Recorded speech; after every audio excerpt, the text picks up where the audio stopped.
Hey, Michelle, we're here with another episode of Get Your Shift Together. We're recording this in late September.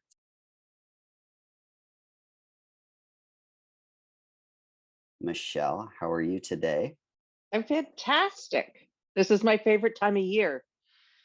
I'm in a great headspace. I love this energy. We're coming up to harvest season, all the work that we've put in over the year. Now we get to reap those rewards. I like this time of year. I like it a lot. Michelle, there's been a lot going on lately in the world, good and bad as always. And, one of the things we saw is the Queen, after 70 years on the throne, pass away, Hmm. unfortunately. And, I want to mention a few things about that. I know we're going to get to imperfect and regrouping, and it's an important time of year for being imperfect, as it always is, and especially for regrouping. I think as we, are in the final quarter. Um, any tidbits or advice in terms of regrouping that you want to start with to kind of ground the listener here? Oh, well, um, there's a lot to say on this subject, and I think so many of us. I will say with some risk associated with it, Jordan, that I do think we all experience the fear of imperfection, but I would say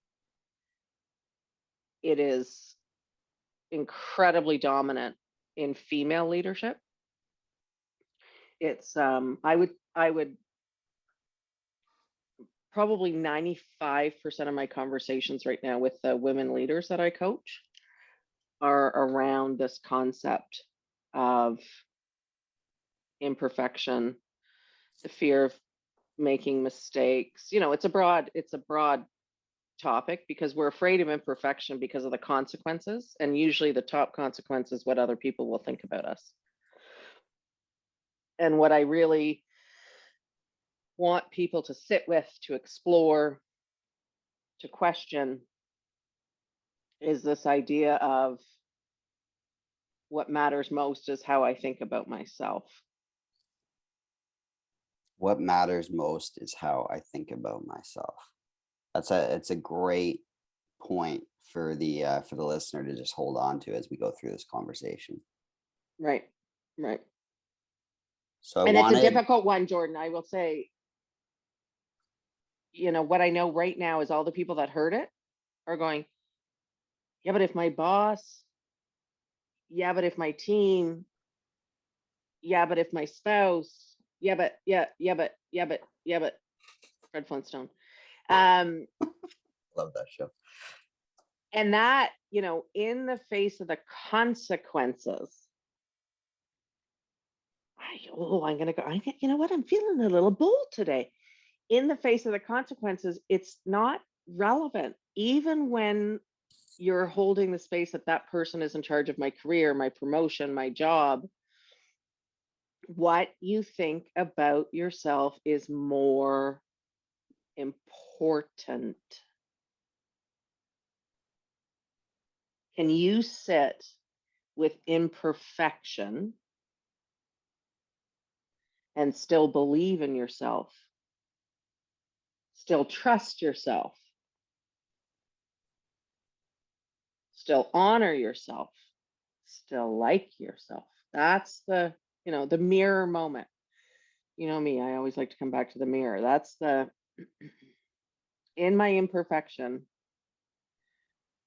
can I look at myself and still be proud of myself? Because I'll tell you, I've been in this racket a long time and I have yet to meet a perfect leader, a perfect person. I just, I've met a lot of human people.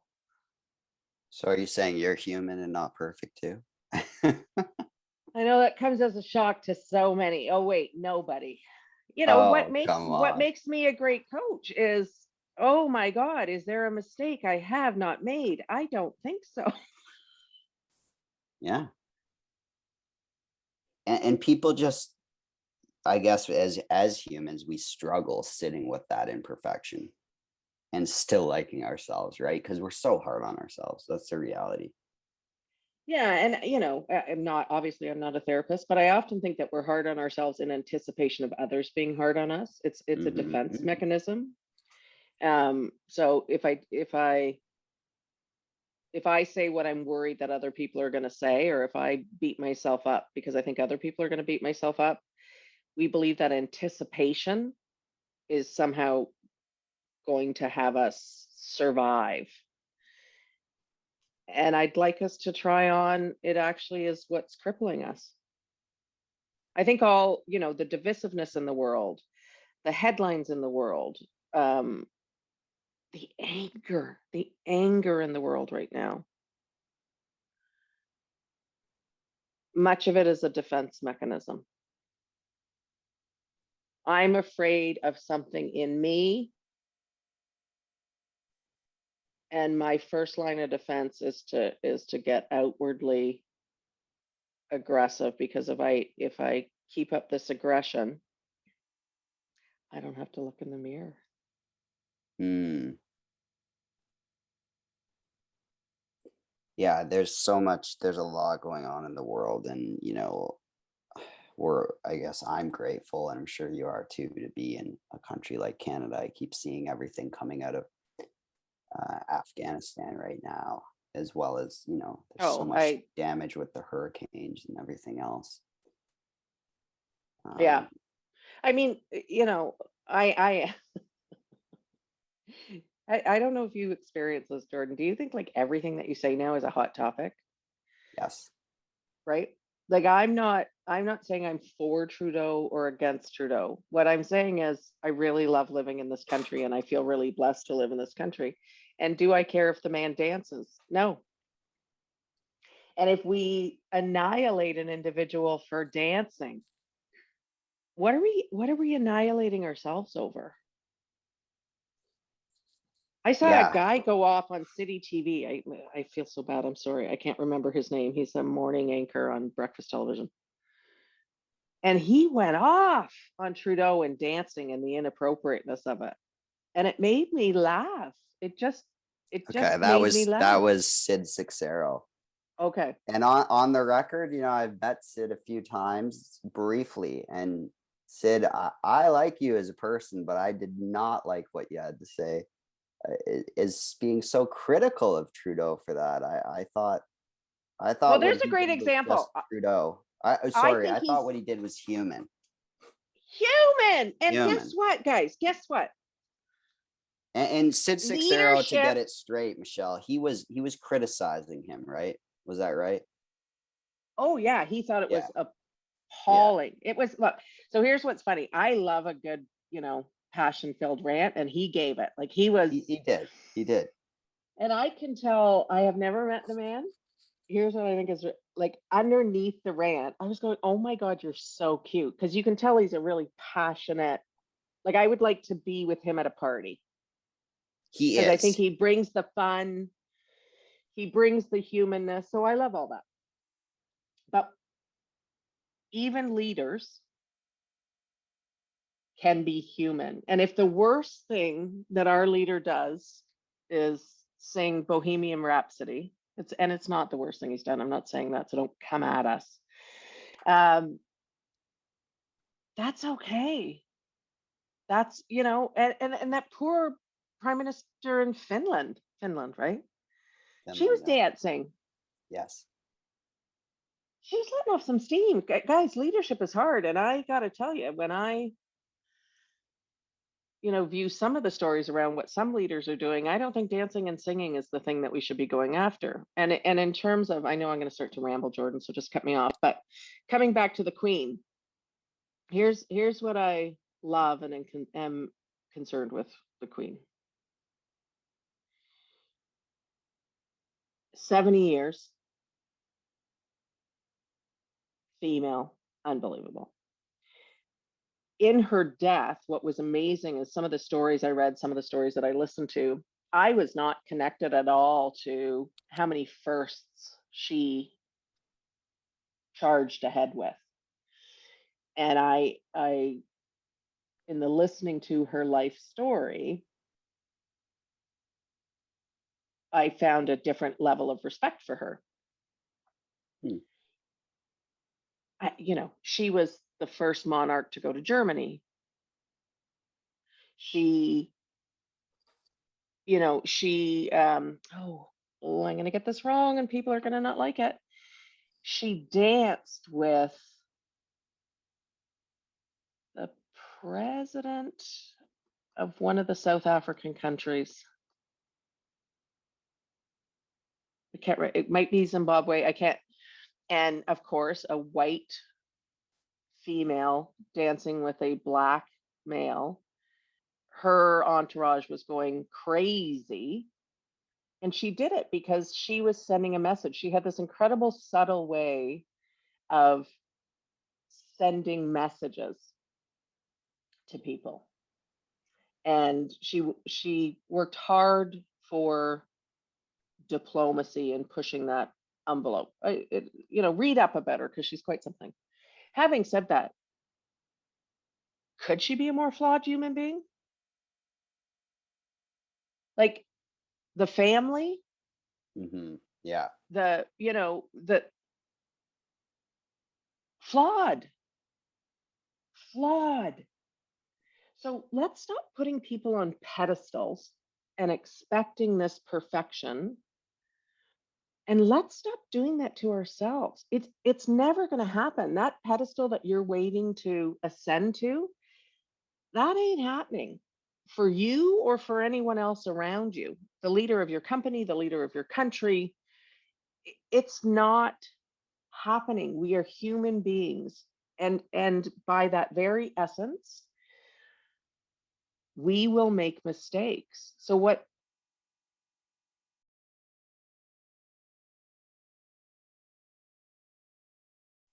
the practice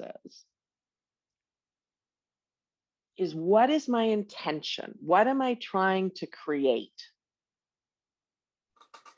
What am I trying to move forward? What do I want my impact to be? And is my action, and most importantly, is my thought aligned with that intention? And if at the end of the day, I can look in the mirror and I can say, oh, that was a mistake, but I was trying to do something good there and I've learned something from that. And awesome. That to me is leadership. Yeah, and there's so many things there I want to just touch on. It was the president of Ghana in 1961 Ghana. she famously Oh, thank danced you. with. We have Google Thank you. now, and I just Googled it. But again, like it's a good point because like you were worried about, being perfect in that moment. And even you saw me pause before I said Afghanistan because I wanted to make sure that was the country that the current Yeah. problem is happening in. Yep. And I paused because I wanted to be perfect. But here's the reality. I've had an incredibly busy week and I don't have to be perfect because I should be up to date on that, but I haven't had the time to fully read through everything. And I shouldn't put that pressure on myself to be like, ooh, I'm worried about saying something wrong because I can be wrong. It's okay. It is okay. And why were you bringing up Afghanistan? So what was your intention and your point behind that? That's more important than getting it perfect. So if we would listen for context and intention with each other, and most importantly, with ourselves, we would change the energy of this world. Because right now, what we're doing is we are socialized to listen for, it's not Afghanistan, it's not Ghana. That's very right. true. That's very true. And I think the other thing I wanted to make a point of is, you said about Sid Sixero, if he ever listens to this, how you think, quote unquote, he's cute and like in terms of his intentions. And I can tell you from that event I was at where I met him, it was an Easter Seals charity event. He was hosting it. So 700 people at the Fairmont in Toronto. And I heard that behind stage, he was like so grateful for being given that opportunity Yeah. to host the Easter Seals charity event. And he was so concerned and wanted to be so good that night. And I think that is his character, Mhm. even though he's hosted so many things on TV. And I also do respect the opinion that, he's on TV and he wants to make strong statements, and he had his opinion. And we can respect everyone's opinion. We can respect everybody's opinion. And then I just want to go back to intention. So it doesn't surprise me that you're saying that about him. There's an energy, in my opinion, that comes off of him. And it's funny because I'm picturing him in my mind right now. And I do think he's really like, I'd like to be sitting on a couch with him and debating and having a conversation. Yeah. What I would like Sid to get connected to, and maybe he is, I don't know, is what are you trying to create in the world, Sid? So you have one of those, you're breathing some rarefied air. You have a lot of people listening to you. You're setting people's energy for the day, And what is it that you're trying to create? Yeah. That's That's just the very question I'm valid. asking. Very valid. And I was telling you before we got on, and I think it just fits in so well to imperfection. And just I had a few examples recently that I thought of strong leaders.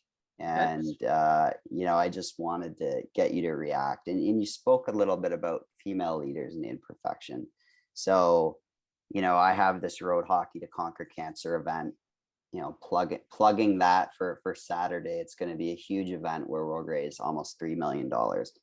But here's an example I think of Maybe great, over. maybe probably over. Probably Here's an over. example I think of great leadership. Okay. So I've told Michelle, I don't think I've shared with you, the listener, that when I was in my master's program, I ran events for Jumpstart, which is Canadian Tire's charity.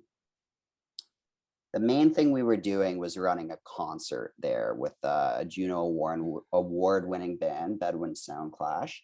And I was able to get the undergrad business students at Queen's involved in trying to do something for Jumpstart. So they were going to run a ice hockey event. And I wrote a letter to Jana Hefford, who's a Hockey Hall of Famer. She has 4 Olympic gold medals because she was from Kingston. And I wrote it either to her or her mom. I don't know how at the time I got their address or email. What you have to know about Jordan is he is like, once he gets an idea in his head, he's tenacious. He's very creative.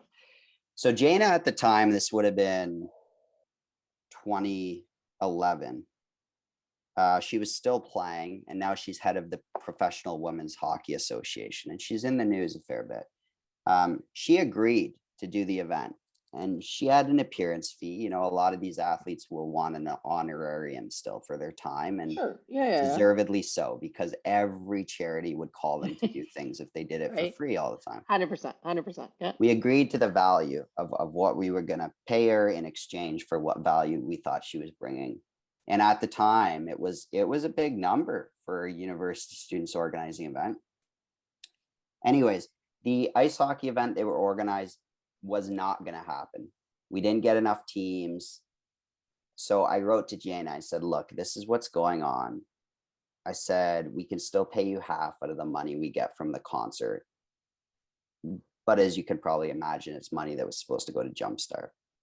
She said, don't even worry about it. Don't worry about my fee. Don't worry about it. I didn't even do the event. No problem. Fast forward to 2021, running Road Hockey to Conquer Cancer. I'm now on a Zoom with Jana Hefford, asking her to come to the event where she receives an honorarium. She's there in 2021. Fast forward to this year. She's coming again this year. She also did a promotion for us where she received an honorarium. She's receiving the positive publicity of being involved in a cause she cares about. And I just thought it's incredible how things that you do, you never know when they're going to come back in your life. And, you know, I just want to commend her for how she treated that situation back 12 years before. And she never probably knew where our paths would cross again. So good for her. Yeah, interesting. And probably not surprising to you. I have a different take on that.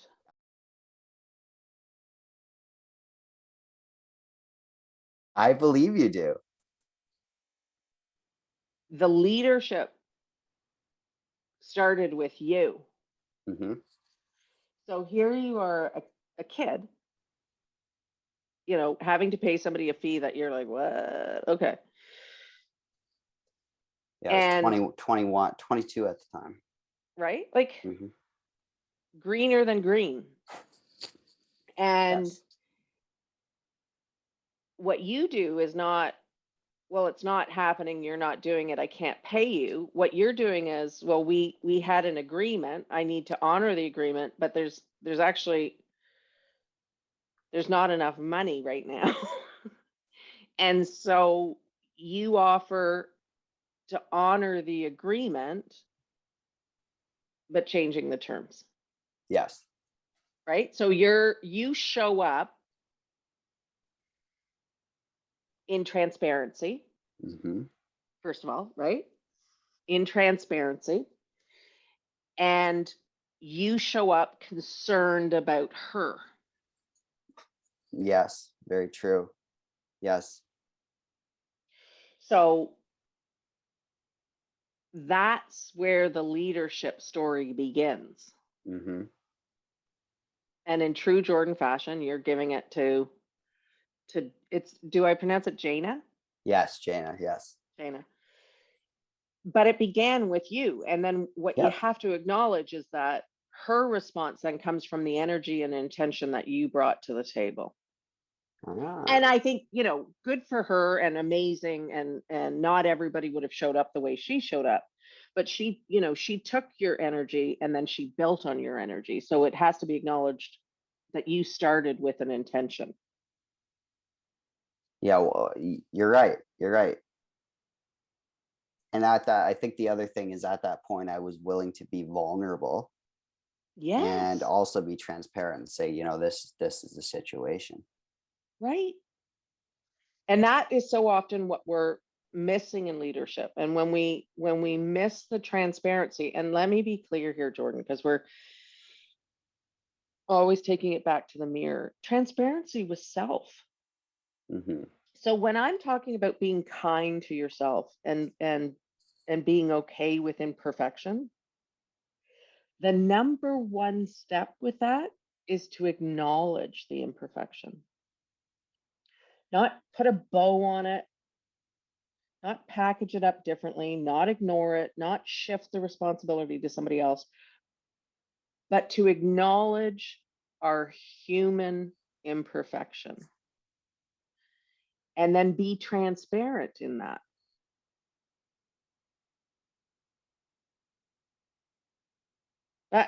Right, because we're also concerned with other people thinking that we aren't perfect or for judging us for when we make a mistake. We're so busy trying to cover that up that we'll go hard at people in the wrong direction so as not to allow attention to come to our own imperfection. And you did the exact opposite of that, and look at what has transpired, a decade-long relationship with a wonderful Hmm. human being. Yeah, you nailed it there. And now that I see it that way, I completely agree with you. And I do think it's that energy exchange. You said something really interesting. You were like, when we think of imperfection, we're worried about how other people are going to react to us. Yes, we are, which is so It's a very funny. simple concept, but it's something you don't really think about, right? And what we typically do, right? Fight or flight, fight or flight. We pick a strategy and then we either go on the defensive or we run and hide. Versus just, oh yeah, oh man, did I ever screw that up? That was a miss. Swing and a miss. Like, what if we all just, okay, I'm going there. I'm going to use a sports analogy.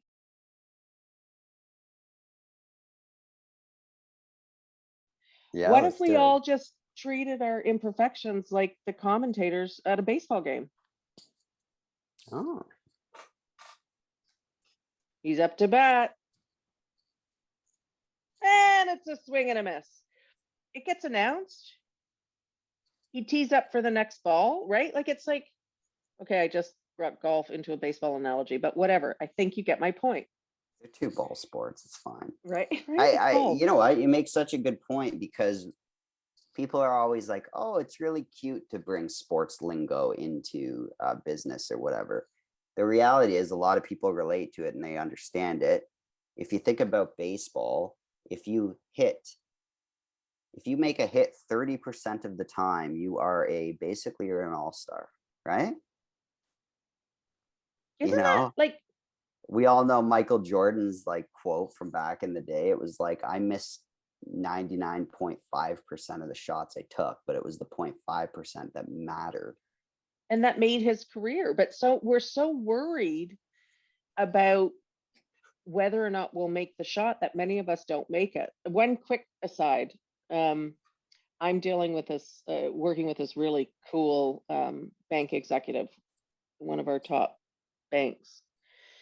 And we always laugh about the sports analogies because we're of a certain age where if you didn't know sports, it was a hindrance in the male boardrooms that we have to go in. Which was a real thing and probably still is. Oh, it still is. Yeah. It still is. Ask any woman in the finance industry whether she feels excluded because of the male bonding over sports. And not good or bad. It's just a reality. And this woman says she purposely uses house cleaning references Oh, because in a bank, right? So many women, and she will, as she's talking to her teams, like, and even though, even in male boardrooms, she'll bring in other relevant analogies. And I'm like, good on you. She's like, yeah, I do it on purpose. And I'm like, good, that's amazing. that's amazing. I know, I love it. I love it. Anyways, that was an aside. I was taking us down a rabbit hole on that. But so, you know, connect to your intention. Swing, Swing a bat. right? Swing a bat. And then if you miss, it's okay, and be transparent about that. That's What do you feel like about when it comes to imperfection, we also mentioned regrouping. Yep. Do you think September is a good time for everyone to regroup, or do you think everyone's just in their head too much about, oh, this is the right time of year, whether it's September or January to regroup? Like, shouldn't we be regrouping all the time? I'm sure we should be. Should we be regrouping all the time? Technically, sure. Um, but I think these milestone elements work in our favor. So I think January is a great time to just say, okay, we're approaching the back half of the year. We're almost in the last quarter of the year. What do I want to accomplish? What do I need to shift in order to be in alignment with my impact in terms of what I want to create? What do I need to shift to be in alignment with my intention? And I'm gonna take 10 swings. And if 9 of them miss, okay, but one of them's gonna hit. I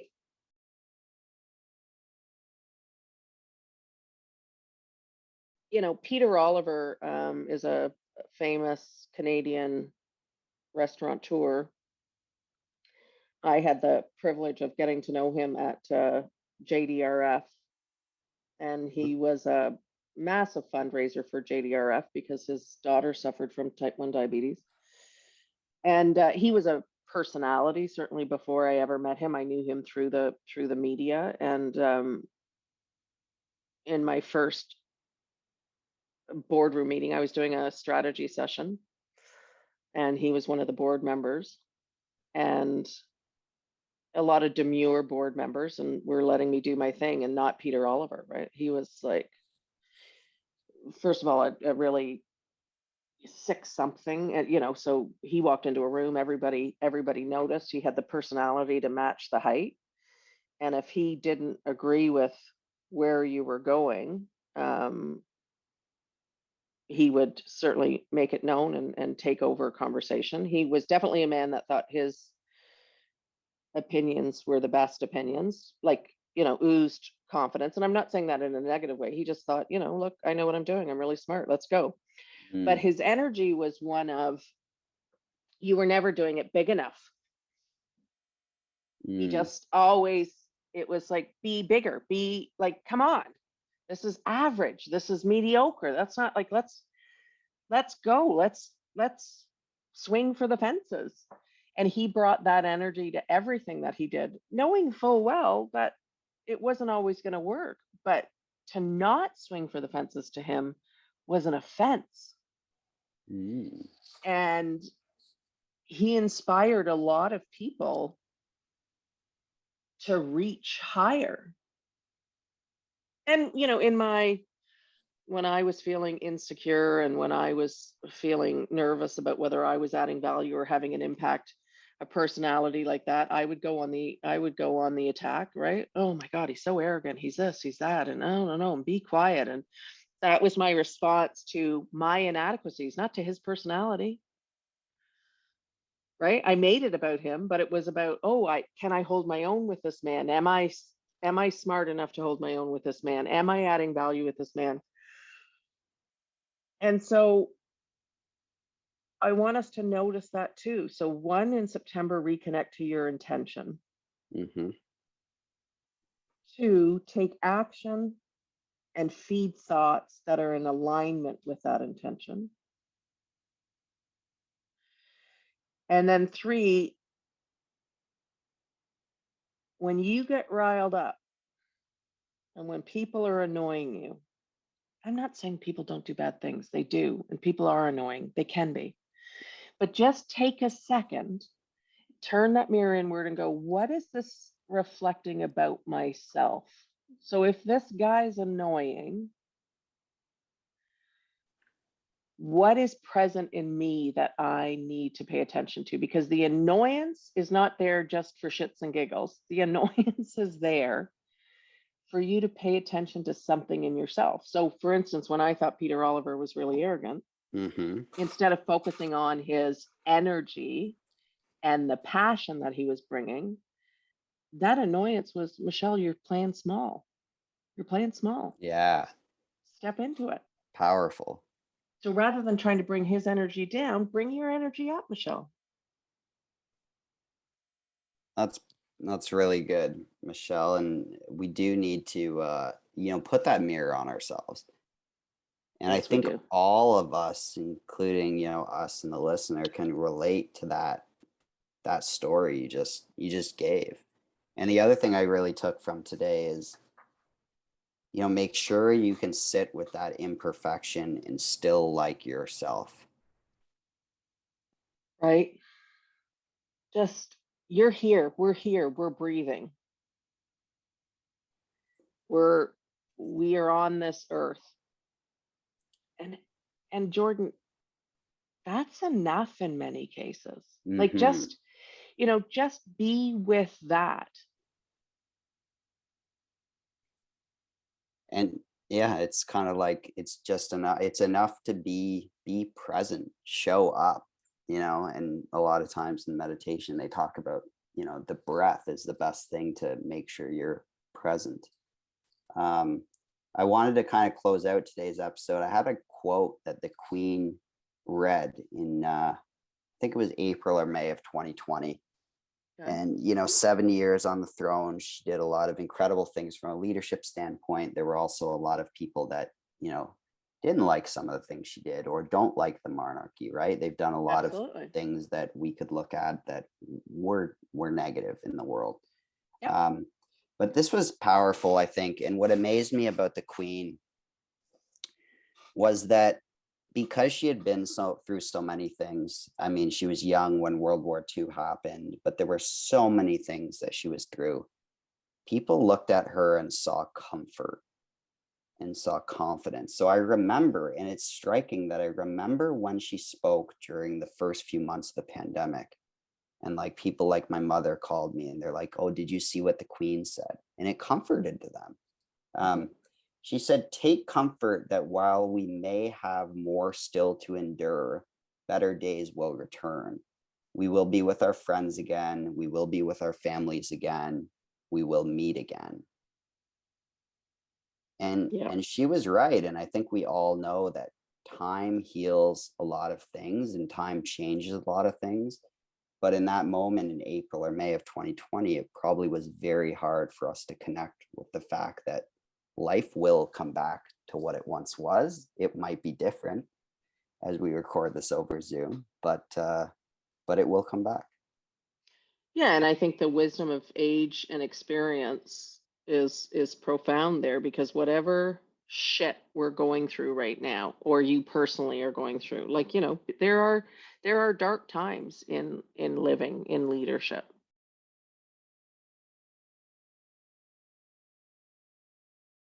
And so if you're in one of the dark times, what we know for sure is it's not forever.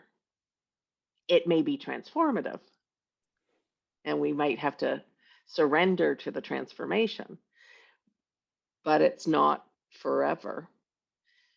I think that's very powerful. And when you realize that it's not forever, when you acknowledge that it's not forever, if you reconnect to what good am I trying to do? What am I trying to create? What is my intention, my vision?